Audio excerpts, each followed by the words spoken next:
Bien, bonjour à tous et bienvenue pour cette conférence sur les études aux États-Unis. On est absolument ravis de vous accueillir en nombre pour cette conférence virtuelle. Un peu désolé, bien sûr, de ne pas vous voir concrètement comme on a l'habitude de le faire sur site, mais ravi qu'il y ait autant de personnes qui s'intéressent à ces études aux États-Unis. Je me présente rapidement et puis je vais présenter nos invités, nos intervenants. Donc Arnaud Roujoux, je suis le directeur de la commission franco-américaine Fulbright.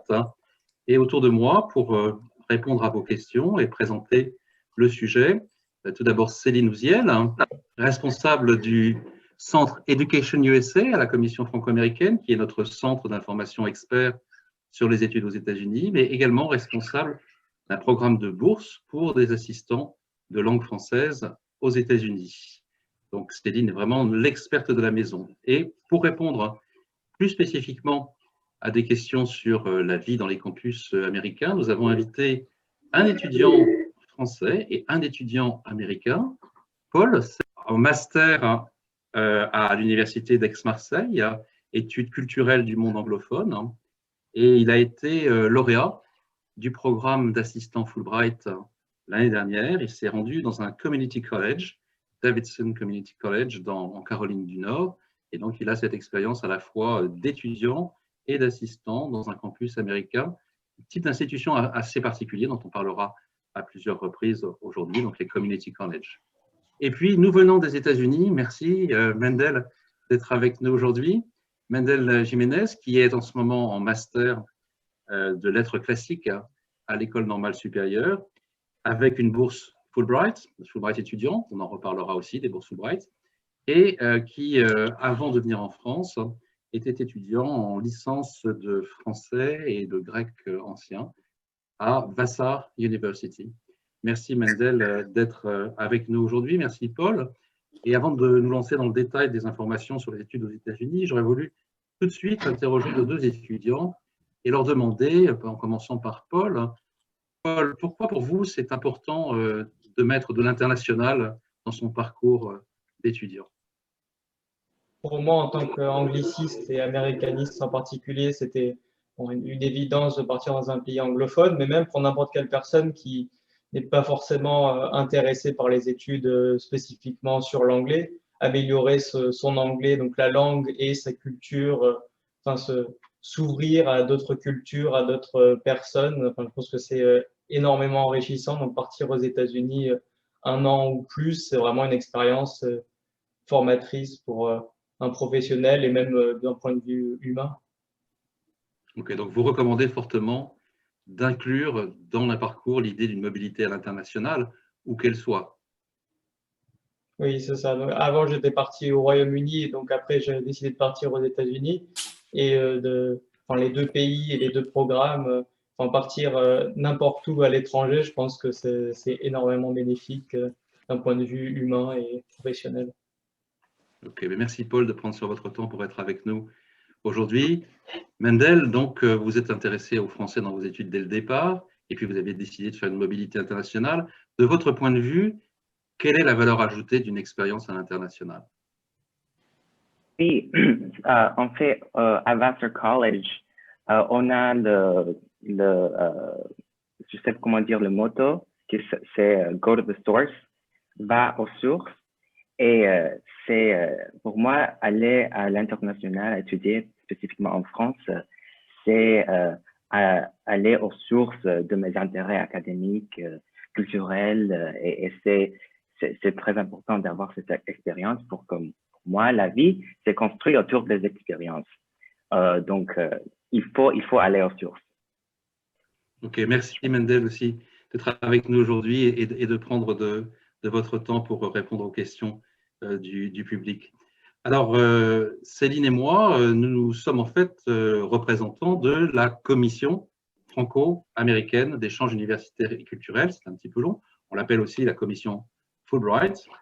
Et notre mission, c'est de vous informer de manière objective sur les études aux États-Unis. On vous dira quelle est l'étendue des services dans un instant. Et aussi de vous accompagner avec des programmes de bourse qui sont généralement pas post-bac, qui sont un peu plus tardifs, mais sur lesquels on reviendra aussi. Et donc, c'est ce fameux programme Fulbright que j'ai déjà mentionné à plusieurs reprises, qui permet cette mobilité vers les États-Unis avec un financement et aussi des États-Unis vers la France, puisque Mendel, qui est avec nous aujourd'hui, en bénéficie. La commission donc, existe depuis 1948, donc ça fait longtemps, plus de 70 ans, que nous avons cette expertise sur la mobilité internationale. Nous sommes, en termes d'information sur les États-Unis, le seul centre expert aux États-Unis, en France, sur ces questions-là, avec une mission d'information générale. Nous ne représentons aucun intérêt particulier, aucune université particulière. Et donc, c'est, je crois, important que vous sachiez qu'auprès de nous, vous aurez une information la plus objective possible pour vous aider à construire un projet qui vous correspond pour les États-Unis. Voilà, on va essayer de voir pourquoi les États-Unis aujourd'hui, bien sûr, mais comme on l'a dit en ouverture, on est tous convaincus intimement que c'est l'expérience internationale qu'il faut absolument que vous intégriez dans votre cursus. On espère bien sûr, il y a beaucoup d'arguments pour vous de considérer les États-Unis. Il faut déjà avoir cette ouverture sur l'international, à quel moment, pourquoi, qu'est-ce que ça va apporter, c'est vraiment, vraiment important. Voilà, je vais passer la parole à Céline Ouziel et je vais lui demander donc de détailler un petit peu la gamme des services du Centre Education USA, donc qui fait partie de l'activité de la commission. Céline, racontez-nous un petit peu tout ce que vous offrez comme service. Alors, je vais partager avec vous mon écran. J'espère que vous voyez mon écran. Donc effectivement, moi, je travaille à la commission franco-américaine, ça fait maintenant un bout de temps, à peu près 20 ans. Et mon rôle, surtout, c'est d'aider toute personne qui a un projet d'études aux États-Unis. Donc, comment est-ce que vous pouvez obtenir des informations de notre part? Bon, déjà, je vous invite à aller sur notre site internet www.fulbright-france.org. Donc, faites attention, Fulbright, c'est avec un seul L. Donc, vous pouvez, si vous avez une question, vous pouvez nous envoyer vos questions par le biais du formulaire de contact. On a dans la rubrique aussi « Étudier aux États-Unis » plein d'informations sur le système universitaire américain, avec aussi de la documentation que vous pouvez télécharger en format PDF. Par exemple, étudier après le bac, étudier au niveau master ou doctorat, faire des études dans des domaines un peu différents, par exemple étudier l'ingénierie, étudier le business, etc. Donc n'hésitez pas à aller sur notre site, à la fois dans la rubrique « Étudier aux États-Unis » et si vous voulez avoir des détails aussi sur les bourses qui sont offertes pour les candidats français vers les États-Unis, vous avez la partie programme Fulbright et partenaires. On organise pas mal d'ateliers et en ce moment beaucoup de visioconférences. Donc, ce que je vous propose de faire, c'est de vous inscrire à notre newsletter à partir de notre page d'accueil. Vous pouvez juste cliquer « Inscription newsletter » et là, vous recevrez des alertes pour voir quelles sont les prochaines visioconférences qu'on va organiser. Si enfin vous avez un projet d'études aux États-Unis, que vous avez vraiment du mal à vous en sortir tout seul et que vous voulez des conseils individualisés, moi je peux vous recevoir sur rendez-vous. Alors en ce moment c'est par Skype ou même par Zoom. C'est le seul service qui est payant. Vous pouvez prendre rendez-vous directement en ligne. Et là, moi je reste 45 minutes avec vous pour vraiment vous aider à construire votre projet, à comprendre le système universitaire américain. Moi, je fais partie d'un réseau international qui s'appelle Education USA et qui est affilié au gouvernement américain. Et, comme l'a dit monsieur tout à l'heure, en fait, le réseau Education USA existe dans le monde entier et notre rôle, c'est d'informer de manière objective et experte. Le réseau Education USA est un réseau qui va vraiment vous aider dans les 5 étapes pour étudier aux États-Unis. N'hésitez pas à faire appel à nous, notamment en allant voir d'abord sur le site de la commission Fulbright. Il y a une autre personne en France qui fait partie du réseau Education USA, c'est une personne qui se trouve à l'ambassade des États-Unis. L'ambassade va organiser le 19 novembre prochain un Facebook Live.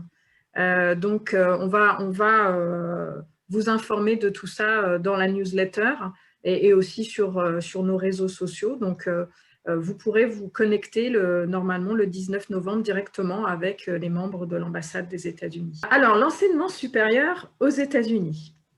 Vous avez 2 cycles d'études. Donc, le premier cycle, donc, ça concerne les personnes qui partent juste après le bac. Donc, ça s'appelle le cycle undergraduate. Et c'est pour la préparation d'un diplôme qu'on appelle un bachelor's degree. Donc, le bachelor's degree, c'est ce qu'a fait Mendel quand il était à Vassar College.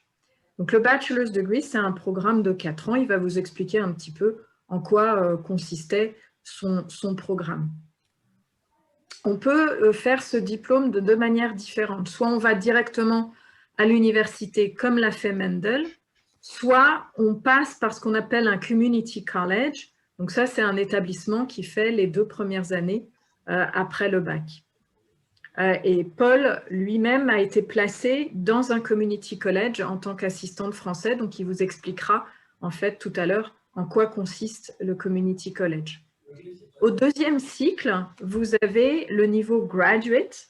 Donc, c'est là qu'on peut faire un master ou un doctorat aux États-Unis. Alors, les durées de formation dépendent un petit peu des masters qui durent 2 ans, 1 an, quelquefois 3 ans. Et le PhD, qui est le doctorat américain, en général, dure beaucoup plus longtemps que le doctorat français, parce qu'en moyenne, on estime qu'il faut à peu près 7 ans pour terminer un doctorat. Il y a 2 cursus qui ne se font pas du tout comme en France. C'est le droit et la médecine. Donc, ce sont 2 cursus que vous ne pouvez faire qu'au niveau du 2e cycle universitaire, qu'au niveau du cycle graduate. Donc, si vous êtes intéressé par des études de médecine, par exemple, il faut faire d'abord un premier cycle undergraduate. Généralement, c'est un Bachelor of Science qui va comporter beaucoup de cours de sciences, mais aussi des cours de culture générale. Et après, vous repostulez pour rentrer en école de médecine. Et là, c'est 4 ans d'études pour avoir le diplôme, le premier diplôme de formation théorique. Et après, il y a tout ce qui est formation hospitalière, internat, spécialité, etc. Pour le droit, c'est un peu le même système. Vous faites d'abord un premier cycle undergraduate. Alors, il n'y a pas forcément de cours spécifiques à prendre. Généralement, les gens qui veulent entrer en école de droit, ils vont faire des cursus plutôt sciences humaines et sociales, mais ils peuvent très bien faire, par exemple, d'abord du business, etc. Et après, de même, ils repostulent en 4e année pour rentrer en école de droit. Le diplôme de droit s'appelle un JD et ça dure 3 ans. Et après le JD, on peut faire un diplôme qui s'appelle un LLM, un Master of Laws. Et en fait, pour les Français, moi, ce que je conseille, c'est de ne peut-être pas partir tout de suite après le bac pour faire du droit. Pourquoi? Parce que du coup, vous en avez pour 7 ans d'études. Alors que si vous restez en France, vous commencez à faire un master de droit en France, vous ne ferez que 5 ans d'études ou même carrément que 4 ans et vous aurez accès directement à ce diplôme dont je viens de parler qui s'appelle le LLM, donc le master de droit. Vous n'aurez pas besoin de faire les 7 ans aux États-Unis pour accéder directement au master de droit qui s'appelle un LLM. Pour ceux qui sont intéressés par ce cursus, qui sont peut-être déjà en master de droit en France, je vous informe que la semaine prochaine, le jeudi 5 novembre, nous organisons un salon virtuel LLM avec 25 écoles de droit américaines avec lesquelles vous pouvez chatter en direct. Donc, si ça vous intéresse, allez sur notre site internet, vous avez toutes les informations. Alors, Mendel, en quoi consistait votre bachelor's degree à Vassar College? En quoi consiste? C'est En général, c'est fait en 4 ans, mais comme le système est flexible, il y a des gens qui le font en 3 ans ou 5 par exemple, mais c'est encouragé de le faire en 4 ans. Moi, je dirais qu'il y a un Liberal Arts College, c'est une université qui souvent se focalise uniquement sur le bachelor's degree. Il y a souvent vers 2000 ou 2500 étudiants, donc ces institutions sont souvent petites, mais parce que la taille humaine est plus petite qu'une grande université, les professeurs sont toujours disponibles parce qu'ils n'ont pas d'étudiants doctoraux ou master, par exemple. Et vous n'allez jamais trouver un assistant pédagogique qui enseigne les cours. C'est toujours le professeur qui enseigne, même dans les cours les plus élémentaires, par exemple le latin débutant. Donc, de quoi s'agit-il? Le Liberal Arts Education. Si je n'avais qu'un mot pour décrire cette éducation, ce mot serait la liberté. Et là, c'est un peu cliché, mais c'est le parfait mot à mon avis parce que dans le modèle d'arts libéraux, c'est à vous de choisir vos cours. En fait, il y a beaucoup de liberté pour choisir ce que vous voudriez étudier en général. Donc, en faisant une étude à la fois approfondie dans votre, excusez-moi, dans votre spécialisation et élargie en suivant des cours hors votre spécialisation, vous obtenez aussi la connaissance de soi-même. Ça arrive parfois que vous voudriez peut-être changer votre spécialisation et le système d'arts libéraux s'est construit afin d'accommoder vos choix. Par exemple, j'ai des amis qui ont changé leur spécialisation leur 3e année et ça a marché pour eux. Et ça a été un peu étroit, mais ça a marché enfin. Donc, le but, quand vous finissez votre cursus universitaire, vous devenez ce qu'on appelle un citoyen libre. Ouais. Donc, effectivement, Mendel, vous avez expliqué là, en quoi consiste vraiment un des fondements du système universitaire américain au niveau premier cycle, c'est-à-dire le système de Liberal Arts Education, donc arts libéraux en français. Et il y a Vassar College, où vous étiez en tant qu'étudiant pour faire votre bachelor's degree. Ça s'appelle un Liberal Arts College. Donc, c'est vrai que c'est un établissement assez particulier qui a pour mission de vraiment donner une formation très vaste en culture générale. Quand vous faisiez votre bachelor's degree, votre discipline principale, donc on appelle major, c'était quoi? Moi, j'étudiais le français et lettres classiques.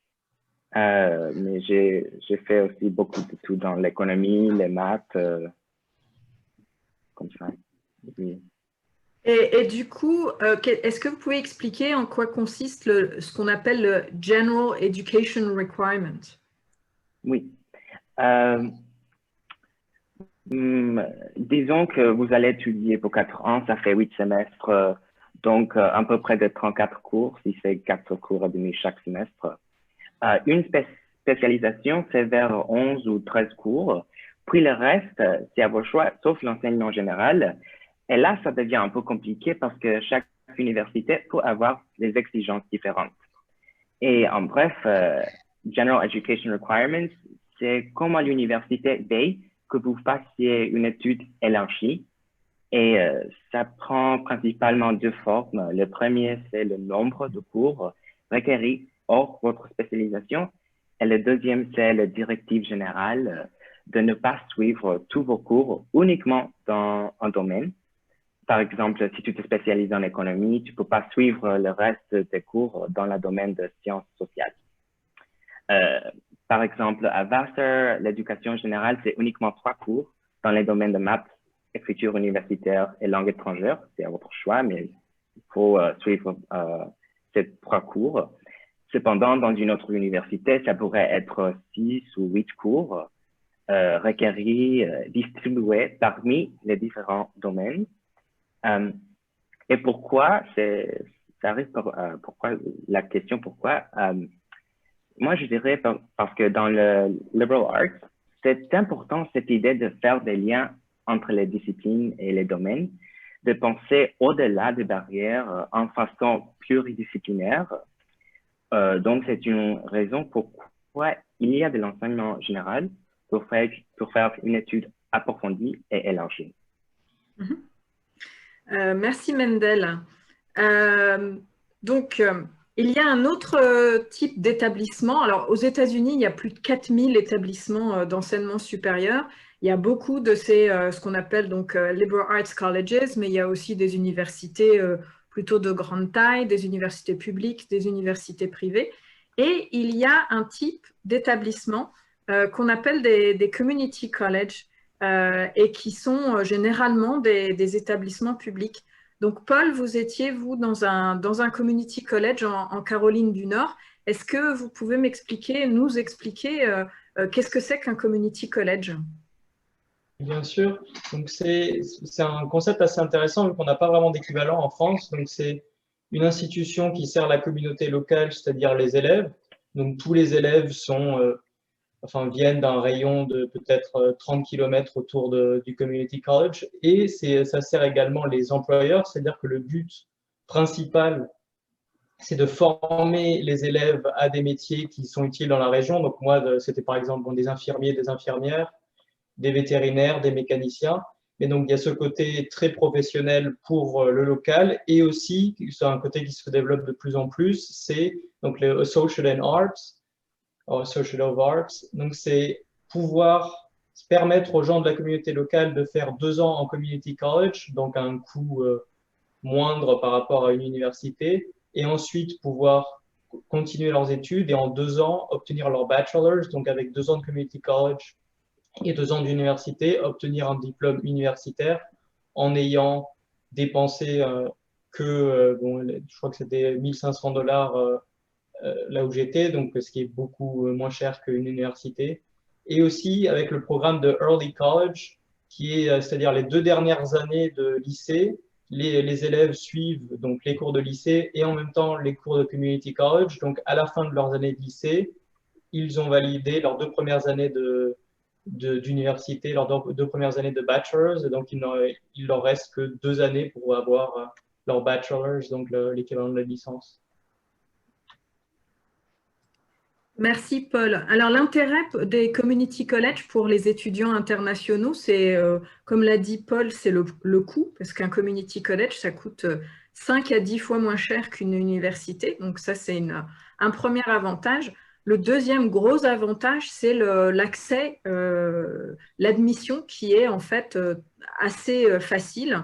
Par exemple, on ne vous demande pas de test d'admission comme le SAT ou le ACT qui est demandé pour entrer en première année. Donc, je suppose que Mendel, vous avez dû passer le SAT, mais c'était il y a un petit bout de temps maintenant. Donc, le SAT et le SAT sont des tests d'admission pour entrer normalement en première année. Mais donc, il y a une partie verbale et mathématique et c'est demandé aux lycéens américains, mais souvent aussi aux étudiants internationaux. Les community college ne demandent pas le SAT, ils vont juste vous demander un niveau d'anglais avec des tests comme le TOEFL ou le IELTS. Et même le niveau d'anglais n'est pas, on ne vous demande pas d'avoir un niveau avancé. On peut rentrer dans un community college avec 50 sur 120 au TOEFL, ce qui correspond à un niveau bien en dessous de ce qu'a généralement un lycéen en terminale. Donc ça, gros avantage, le coût, et puis l'accès qui est facile, et la possibilité, au bout des 2 ans, de transférer directement en 3e année d'université. Donc ça peut être une piste, mais ça n'intéresse que les lycéens. Si vous avez déjà un bac+2 ou un bac+3, à ce moment-là, ça va être un petit peu pas très intéressant en fait de passer par un community college.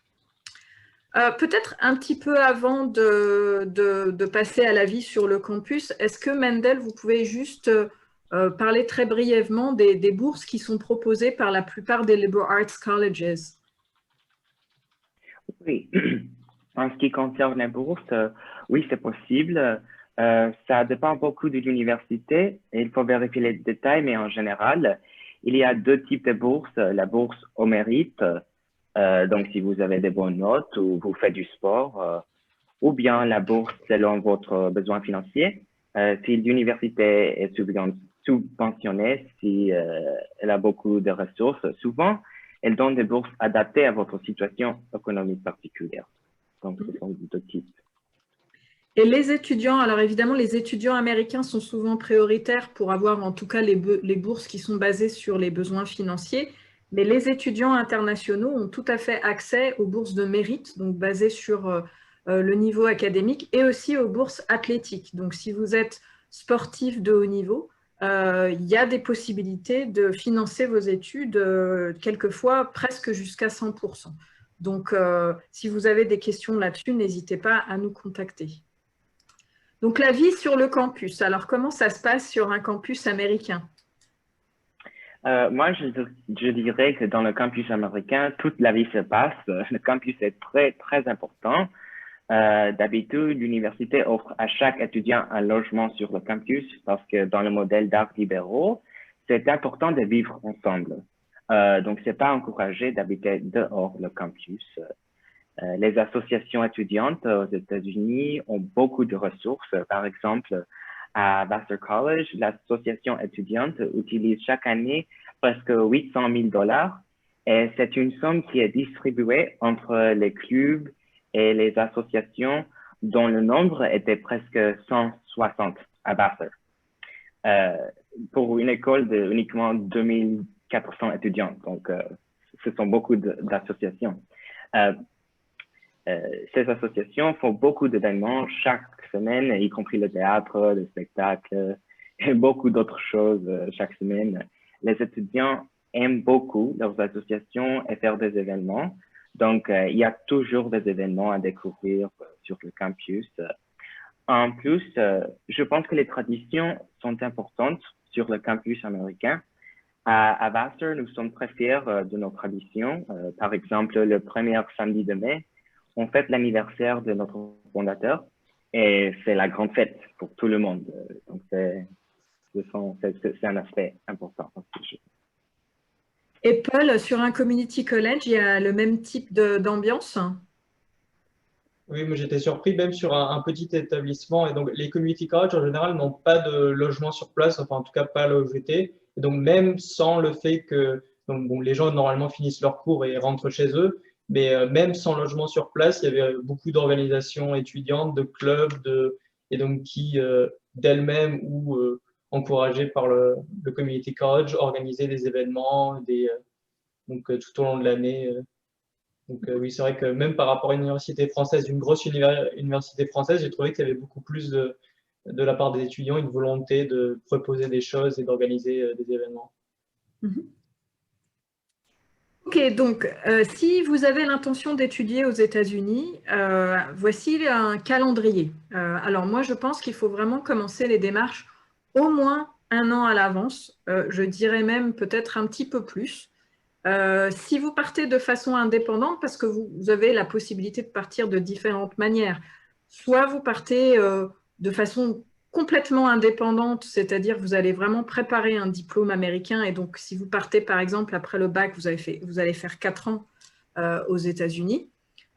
Du coup, vous avez le choix entre les 4000 universités, les plus de 4000 universités qui existent aux États-Unis. Vous pouvez aussi démarrer vos études universitaires en France et partir dans le cadre d'un échange universitaire. Là, ça sera une année ou un semestre dans le cadre, par exemple, de votre licence ou de votre master. Ça ne validera pas un diplôme américain. En revanche, ça validera un diplôme français et vous aurez aussi des bourses du gouvernement français. Donc, 1 an à l'avance, même si c'est un échange, il faut vraiment commencer. Tu sais, papa, il a avant. 1 à 2 ans avant, commencez à vous préparer pour des tests. Donc, tout à l'heure, j'ai mentionné le test du SAT ou du ACT. Ce sont des tests que les Américains préparent en première, voire en seconde. Donc, pensez à ça. La bonne nouvelle, entre guillemets, cette année, c'est qu'à cause de la crise du coronavirus, c'est très difficile de passer le SAT, que ce soit aux États-Unis ou en France. Et donc, du coup, il y a beaucoup d'universités qui exemptent du SAT. Par contre, il faudra toujours passer un test d'anglais pour les étudiants internationaux qui s'appelle le TOEFL ou sinon le IELTS ou un nouveau test qui s'appelle Duolingo English Test. Donc, ces tests, il faut les préparer 1 à 2 ans avant de partir. Après, au début de votre année académique, l'année qui précède votre départ aux États-Unis, commencez à remplir le dossier de candidature et cherchez les aides financières. Surtout, n'attendez pas d'être admis pour pouvoir faire votre demande. Et puis, une fois que vous êtes admis, que vous avez eu une bourse, que tout va bien, vous pouvez vous occuper de tout ce qui est démarche de visa. Donc ça, c'est voilà, un résumé de ce qu'il faut pour poser sa candidature. Je peux détailler tout à l'heure si vous le souhaitez.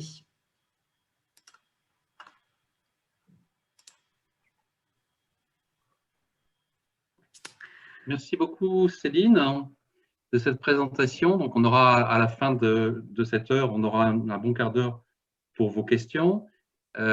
Maintenant, ce que je voudrais simplement rapidement présenter, c'est l'autre partie de l'activité de la commission. Donc, indépendamment des informations sur les études aux États-Unis, on a, depuis un peu plus de 70 ans, la responsabilité d'administrer le programme Fulbright entre la France et les États-Unis. Et donc, le programme Fulbright, c'est un programme de bourse qui a été créé au départ par le gouvernement américain en 1946, en relation avec des partenaires à travers le monde, donc le gouvernement français.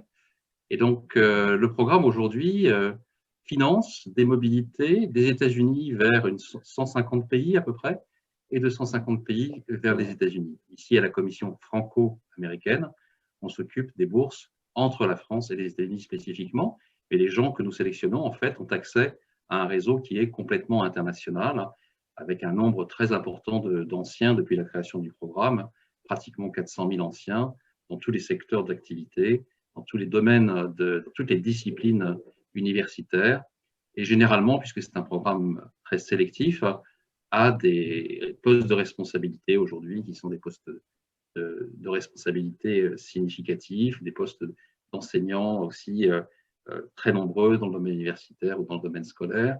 En tout cas, des gens qui sont tout à fait convaincus, des acteurs convaincus de l'importance de la mobilité internationale. On ne va pas aujourd'hui rentrer dans le détail de tous les programmes, on va choisir plutôt un exemple concret parmi tous nos programmes, celui qui concerne les expériences d'assistanat de Français aux États-Unis. Et donc ça, c'est l'un de nos programmes qui commence le plus tôt, c'est-à-dire à partir de Bac+3, l'ensemble de nos autres programmes étant plutôt master, doctorat et postdoc et chercheur. Donc on a choisi aujourd'hui de se concentrer plutôt sur le programme plus jeune, donc assistant, parce qu'on pense qu'on a affaire à un public, même si on ne vous voit pas, on vous devine, mais on pense que vous êtes plutôt dans la première phase de votre réflexion, votre premier cycle universitaire, peut-être déjà en train d'anticiper le deuxième, mais pas encore forcément en train de préparer un doctorat ou un projet de recherche. Donc, sur ce programme d'assistant de langue, eh bien, on a la chance de demander à Céline, avec une autre casquette, cette fois-ci de responsable du programme FLTA, de nous dire en quelques mots ce qu'est le caractère vraiment spécifique et particulièrement intéressant de ce programme d'assistant de français aux États-Unis. Céline. Alors, pour ça, je vais partager mon écran et je vais vous montrer en fait notre site internet pour que vous puissiez savoir où trouver l'information. Alors, donc, normalement, vous devriez voir notre site internet. Donc, vous allez dans le menu et là, vous allez, donc vous voyez qu'il y a toute la rubrique étudier aux États-Unis, mais vous avez aussi toute la rubrique sur les bourses Fulbright. Vous allez dans assistant de français et là, donc vous voyez, depuis le début septembre, la compétition est ouverte pour participer au programme assistant de français qu'on appelle aussi le programme FLTA. C'est ce que Paul a marqué sur sa petite signature. Donc, on offre chaque année entre 25 et 30 postes d'assistants de français sur des campus américains très divers et variés, soit des liberal arts college, soit même des community college. Et c'est une bourse qui dure une année académique, à peu près 9 mois. Et au niveau financier, c'est assez intéressant puisque la bourse couvre la totalité, la quasi-totalité des besoins des lauréats. Donc, le campus d'accueil offre logement, nourriture, gratuité des frais de scolarité, puisque les assistants suivent aussi 2 cours à l'université. Et la commission franco-américaine couvre les frais de voyage, les frais de visa, de séjour. Quelquefois, vous avez une bourse de séjour complémentaire. Et offre également une assurance santé par le biais du département d'État américain. Je vous invite également, on a des enregistrements, on a mis sur notre page YouTube des enregistrements des différentes visioconférences qu'on a fait sur le programme FLTA, avec notamment le 26 octobre dernier, on a eu des témoignages de 2 anciennes lauréates du programme. Je vais peut-être demander à Paul, du coup, de témoigner de son expérience, de nous expliquer en quoi consistait son programme en tant qu'FLTA.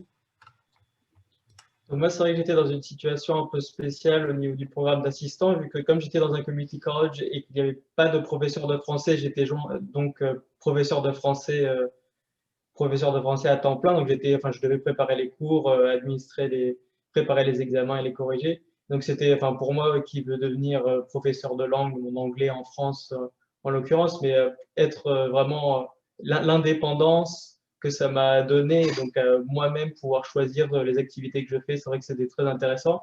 Après, la plupart des assistants sont donc assistants et en général, on leur propose des activités qu'ils font avec leurs élèves donc à l'oral. Donc c'est vrai que ça a l'avantage ils ont peut-être moins de travail de préparation à faire vu qu'ils ont beaucoup plus d'aide avec le département de français dans leur université. Après, c'est vrai que pour moi, cette expérience, ça m'a permis d'un point de vue éducatif, de pouvoir enseigner et de découvrir le domaine de l'enseignement, aussi d'étudier sur un campus américain. Donc, j'ai pris des cours d'histoire, de littérature américaine et donc d'histoire mondiale aussi. Donc, ce qui m'a permis de découvrir de l'intérieur le système éducatif américain.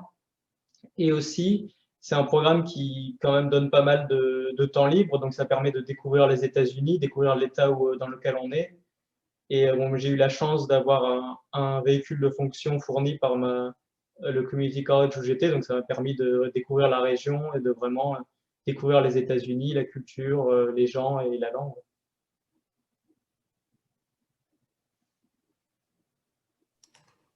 Merci Paul. Et est-ce que vous avez des conseils pour ceux qui voudraient candidater pour ce programme? Est-ce que des petits conseils pour le dossier de candidature?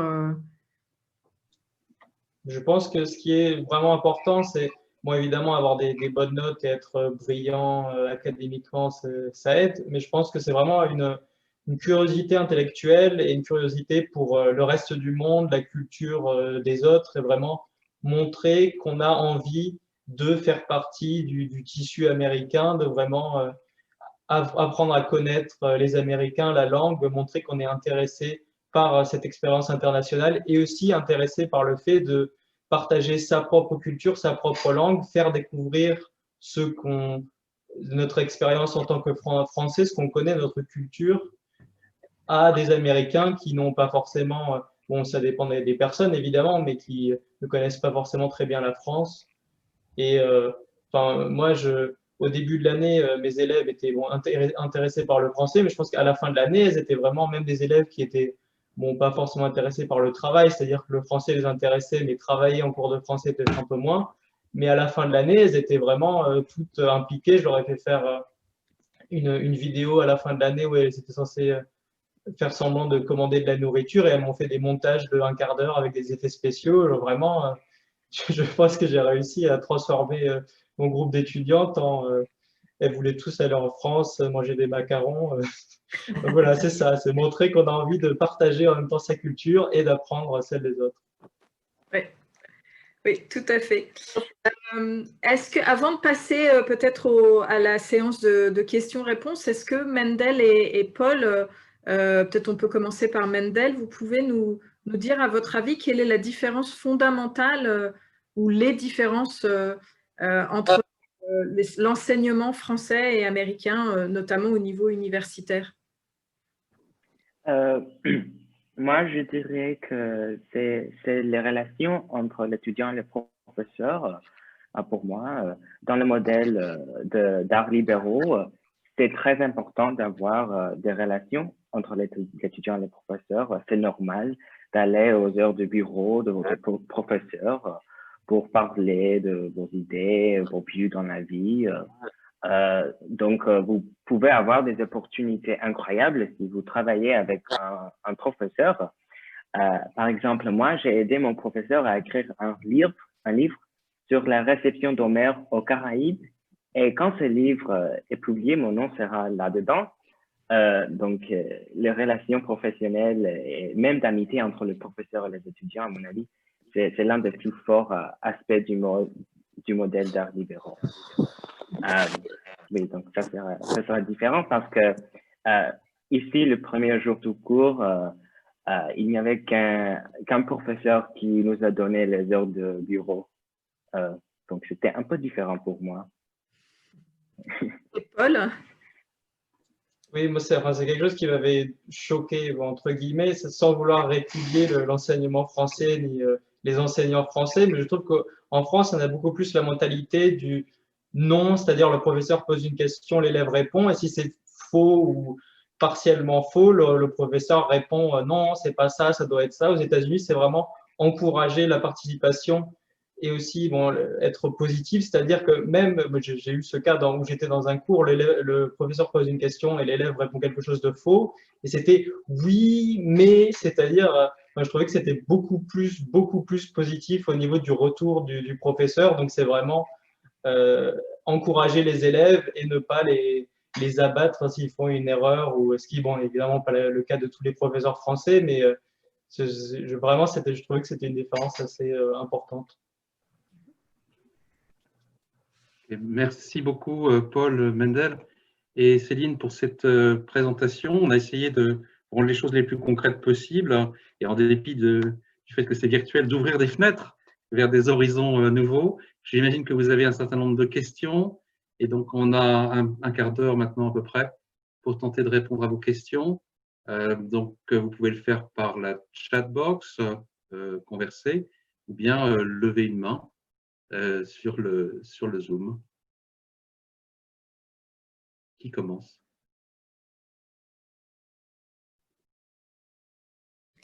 Il y avait déjà une question d'Orlan sur le chat par rapport si on voulait partir après la licence et en particulier de façon indépendante.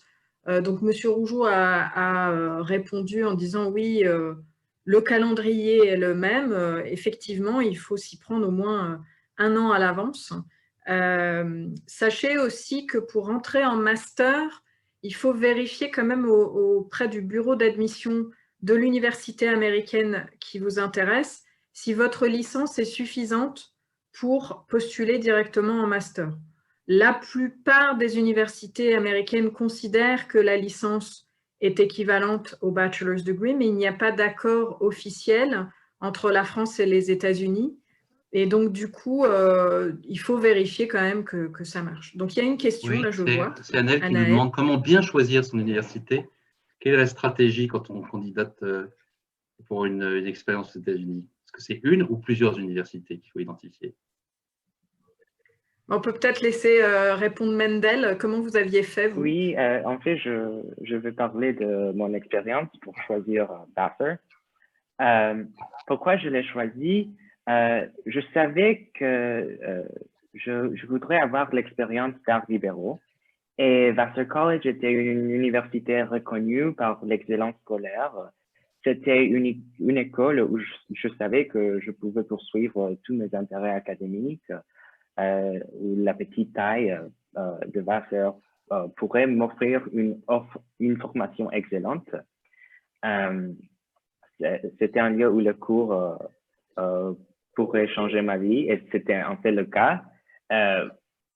Donc, au niveau général, moi, je dirais que les arts libéraux, c'est plutôt pour les étudiants curieux et aventureux, qui aiment poursuivre le chemin de la connaissance et toutes ces richesses intellectuelles. Donc, dans votre recherche, il faut noter, il y a aussi le ranking, mais je pense que c'est bon de rendre visite au campus pour avoir le sentiment, pour mieux connaître le campus, parce que c'est important. Je suis allé à ça et ça m'a plu beaucoup. On a souvent on donne souvent aux étudiants français l'idée que la stratégie idéale, c'est la stratégie du diamant, si je puis dire. Qu'est-ce que c'est la stratégie du diamant? Ou du losange plutôt. Céline, c'est quoi la stratégie du losange? La stratégie du losange. Alors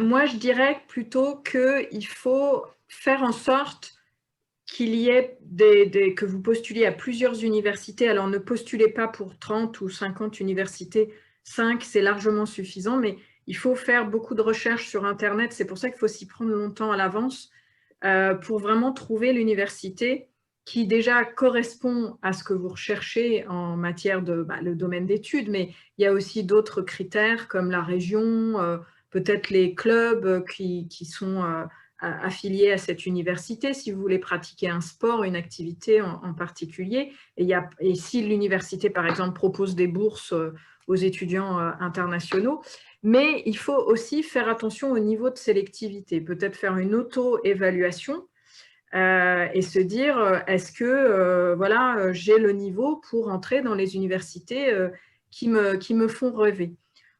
Sur les 5, il faut choisir des universités avec des niveaux de sélectivité différents. En fait, pardon, Céline, je vais juste vous demander de coupler ça avec une autre question qui dit quelle moyenne minimale il faut pour postuler dans une université américaine. Et donc, je pense que c'est une manière de répondre à cette question aussi. En fait, il y a 4500 universités, même plus aux États-Unis, et chaque université a son niveau de sélectivité propre et avec des conditions d'admission propres. Donc, je ne peux pas vraiment répondre à cette question. Ça dépend de l'université qui vous intéresse. Donc, généralement, ils se basent sur ce qu'on appelle des GPA qui sont sur 4.0. Et quand on vous dit GPA, pour pouvoir rentrer dans notre université, il faut avoir 3.5. Donc, comme c'est sur 4.0, ça veut dire qu'il faut quand même avoir des notes peut-être au-dessus au moins de 13 sur 20. Mais même 13 sur 20, ça ne veut pas dire grand-chose. Il faut surtout peut-être leur fournir un classement. Et ça, de toute façon, les universités américaines connaissent le système français et sauront un petit peu à quel niveau vous êtes. Il y a aussi les lettres de recommandation des professeurs qui pourraient indiquer à quel niveau vous êtes. Donc, c'est difficile de vous dire quelle note il faut obtenir parce qu'en fait, le bureau d'admission utilise la manière holistique pour évaluer vos dossiers. Elle regarde tout, elle regarde vos notes, elle regarde les scores au TOEFL et au SAT, si on a besoin du SAT, ou le GRE, le GMAT pour les masters. Elle regarde les lettres de recommandation et elle regarde aussi votre personal essay. Alors, on a justement une question sur les tests.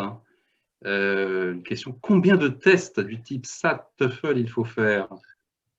Alors, ça dépend à quel niveau vous voulez postuler. Si vous postulez après le bac, donc en première année, et si ce n'est pas un community college, il faudra un test d'anglais, donc soit le TOEFL, soit le IELTS, soit un nouveau test qui est accepté par à peu près 1000 universités sur les 4500, qui s'appelle Duolingo English Test et qui est plutôt pas mal parce que ça dure moins longtemps et c'est beaucoup moins cher que le TOEFL et le IELTS, mais ce n'est pas accepté par toutes les universités américaines. Donc, au moins un de ces 3 tests pour l'anglais, pour évaluer votre niveau d'anglais. Après, les universités les plus sélectives vont vous demander un test d'admission qui est également demandé aux Américains.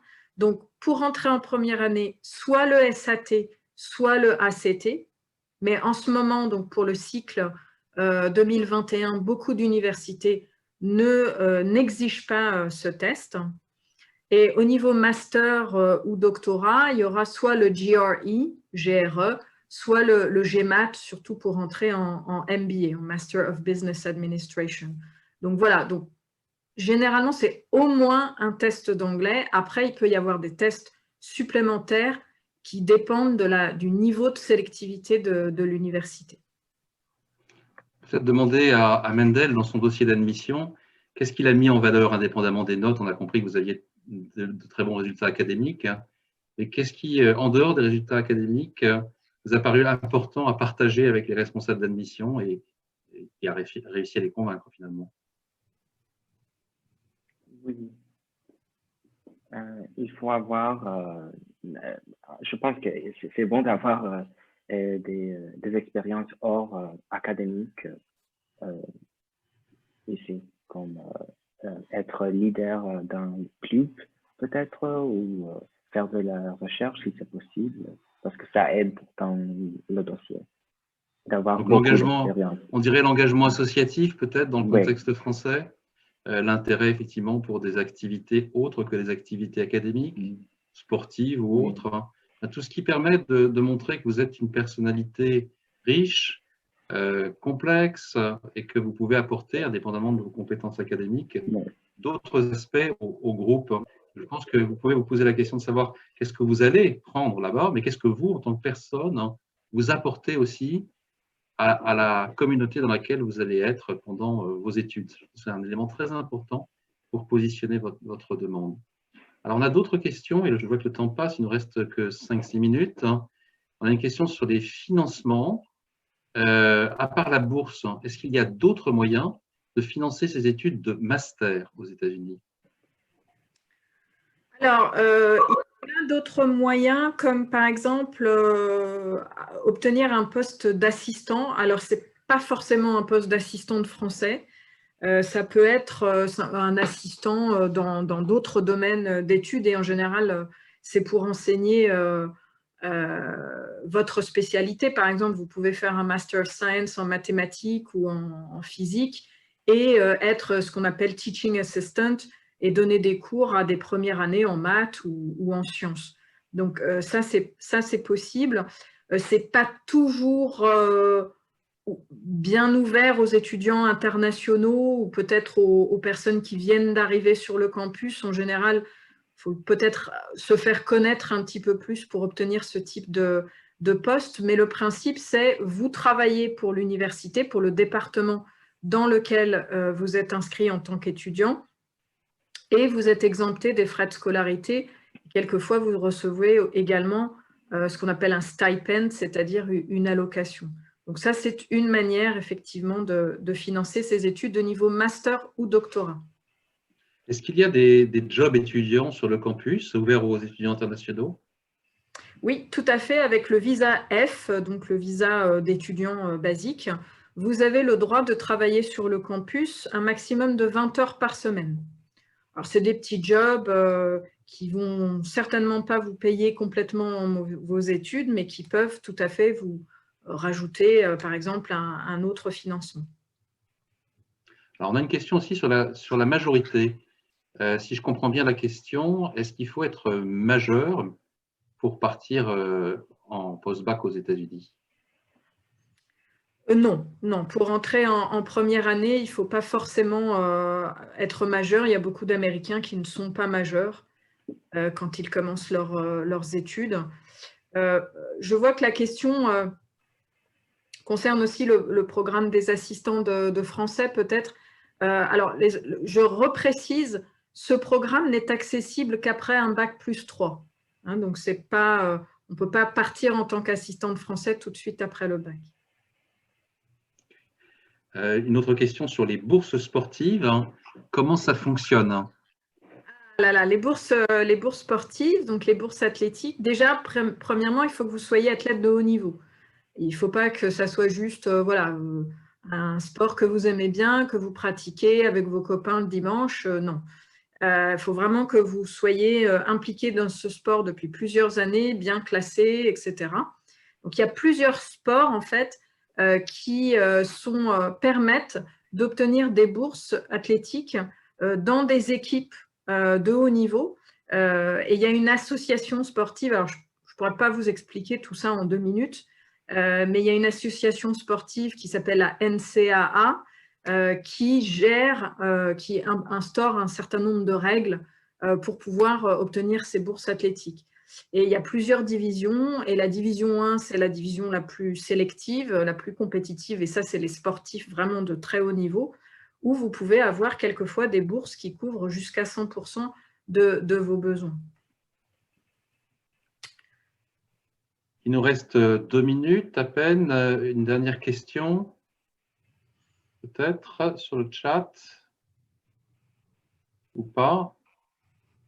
Non, j'ai l'impression. Alors, ce qui est très important avant qu'on se quitte, c'est vraiment que vous n'hésitiez pas à nous recontacter, suivre les informations que nous diffusons régulièrement. Donc, comme Céline Ouziel l'a dit tout à l'heure, il y a toute une série de séminaires virtuels qui sont proposés sur une base régulière.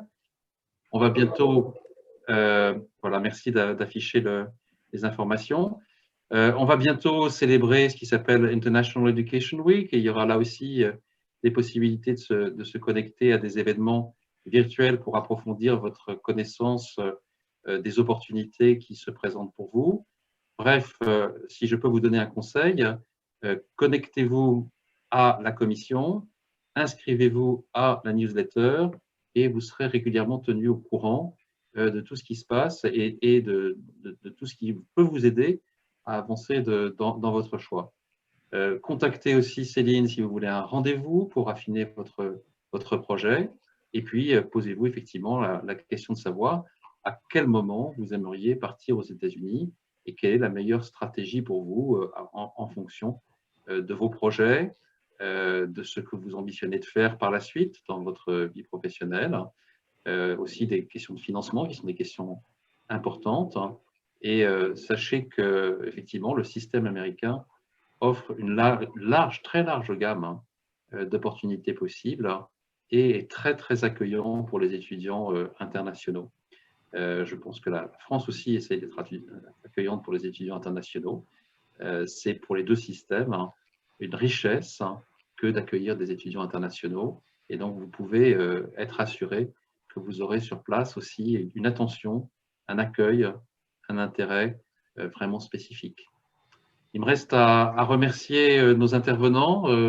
Merci Mendel. Un dernier mot peut-être que vous voudriez dire à notre public. Et Paul aussi, un dernier mot. Moi, je dirais ce que j'ai dit au commencement de la session, c'est aller aux sources. Cette idée qui est très importante pour nous à Vassar College, c'est l'idée que il faut aller aux sources pour mieux comprendre la vie et nous-mêmes et pour devenir des citoyens libres, je dirais. Ok, merci Mendel. Paul? Je rejoins Mendel, donc enfin, partez. Bon, moi aux États-Unis, je recommande évidemment, vu que c'est le domaine que j'étudie et un des pays que je trouve le plus intéressant, mais partez à l'étranger, n'hésitez pas vraiment, même si ça peut faire peur au début, formez un projet et partez étudier à l'étranger, ce sera vraiment une expérience sans doute la plus enrichissante de votre vie, vous en souviendrez jusqu'à la fin de votre vie. Alors, en attendant, on sait que ce n'est pas très facile en ce moment avec le confinement. Donc, on vous souhaite beaucoup de courage pour continuer à être mobilisé, être en interaction, garder le moral et continuer à avancer sur les projets qui sont les vôtres. Bon courage à tous et on espère vous retrouver très bientôt à la commission d'une manière ou d'une autre. Merci Céline. Un dernier mot, Céline, peut-être? Non, je remercie tout le monde de leur attention et donc je vous invite surtout vraiment à commencer vos démarches, à vous renseigner le plus tôt possible pour vraiment organiser votre départ de manière sereine. Voilà, bonne chance à tous. À très bientôt, on espère.